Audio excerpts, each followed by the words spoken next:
number one partner in your business that assists with the most amount of things? That's Julia, of course. So Julia, if you guys didn't know, is his lovely fiance who's sitting behind in the studio right now. And working with your significant other is something that I have never experienced. To be honest, when I used to work in a desk job, we'll call it 9 to 5, and one of my friends, I would see people, at one point there was one of my friends, but I would see people who had relationships in the office. Yep. And I would think, what an idiot, right?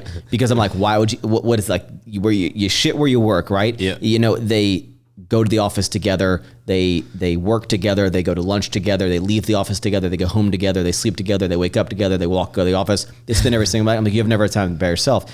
And you have, I wouldn't say brought Julia into your businesses, but I think it just probably naturally happened that she started assisting. And now Julia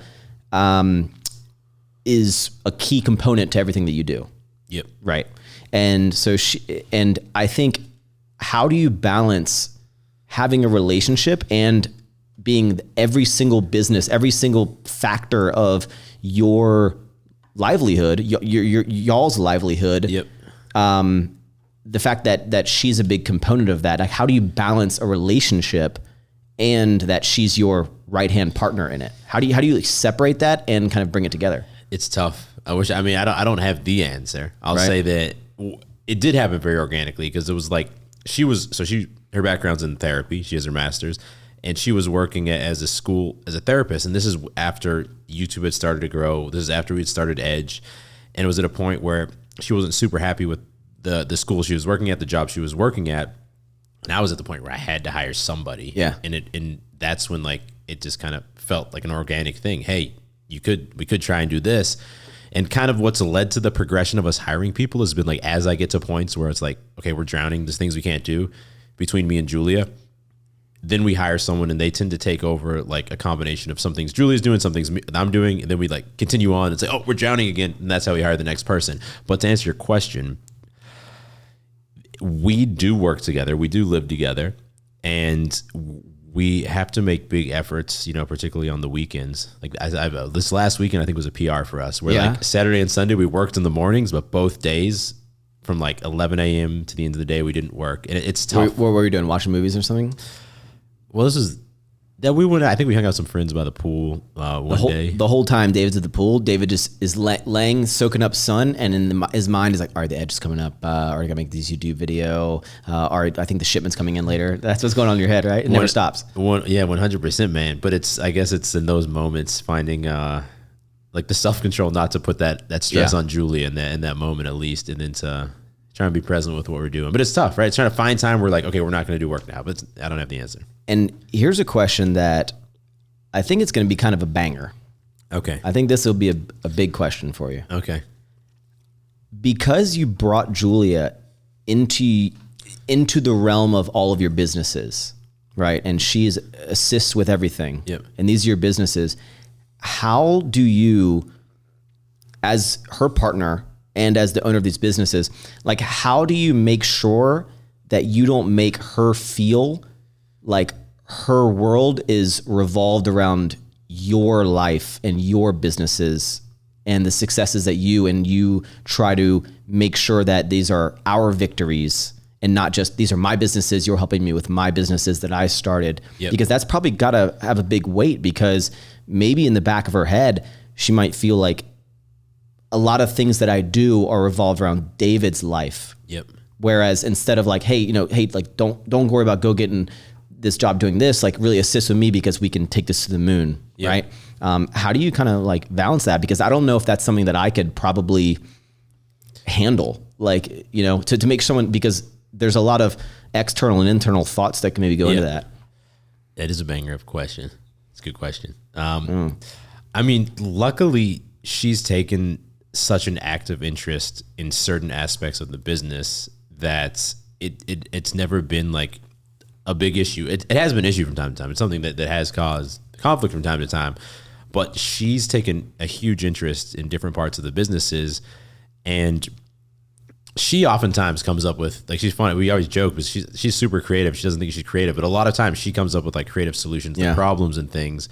So it's, I don't know if that's a direct answer, but it's been something that, like, luckily it's never felt like she's an employee and I'm the owner. It's felt like she's like another part of my brain, I guess, and that she's actively taking an interest in towards the growth of the businesses. That being said, I think also at the end of the day, she manages like our whole life. Yeah. Because my mind is lost in the businesses constantly. Kind of as you're making a joke about, like, my mind is constantly lost in what's going on next in the businesses, and she's the person who not just like takes care of the dogs, but like grounds us in reality and makes sure that our life on a day-to-day basis, like logistically, isn't falling apart. Right. So like we wouldn't be able to, like, things in general, like if our life fell apart, the businesses wouldn't matter, So it's like there's also a key balance there. So you try to ensure that it's a joint venture that you're creating together, not necessarily like my fiance helps me with my business. It's my fiance and I are building an empire together. Yep. And exactly. that's amazing. And kind of the final thing, just to super bring it back full circle here, is that, do you feel that you would have the success in your life that you have now if you did not open your heart and meet your significant other? I know she's sitting behind you, but like, do you feel that you would have the same level of success if you didn't meet the right person that changed your mindset on dating, your thoughts about relationships? Like what do you, how do you feel about that? I mean, it's funny that we met literally months before I made this commitment to YouTube, and she's been a part of the journey since the beginning. I know it's funny on the Christian podcast, you guys were talking that Rob always says every decision we've made up until this point led us to where we are. So for sure, if I hadn't met Julia, things would not have played out as they did. Yeah. It's like, by definition, right? Like, that changed the course of my life. And it's been not just someone I'm deeply in love with and deeply attracted to, but has been someone who's played, who's not just been supportive. Because that's something before things were, I know recently when you were single, you were already at a successful stage, right? Looking to date. And that creates its own set of circumstances that maybe you're afraid women are, like you alluded to earlier, women are taking advantage of you. But I was someone who was, when I was most recently single before Julia, had started my own path, but was anything but successful. And that was something that came up a lot on dates with girls that were like, didn't understand, like, what the hell is this guy doing?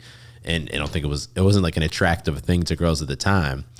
And Julia was someone from day one, was ride or die, supported all those things. And that's something that's special.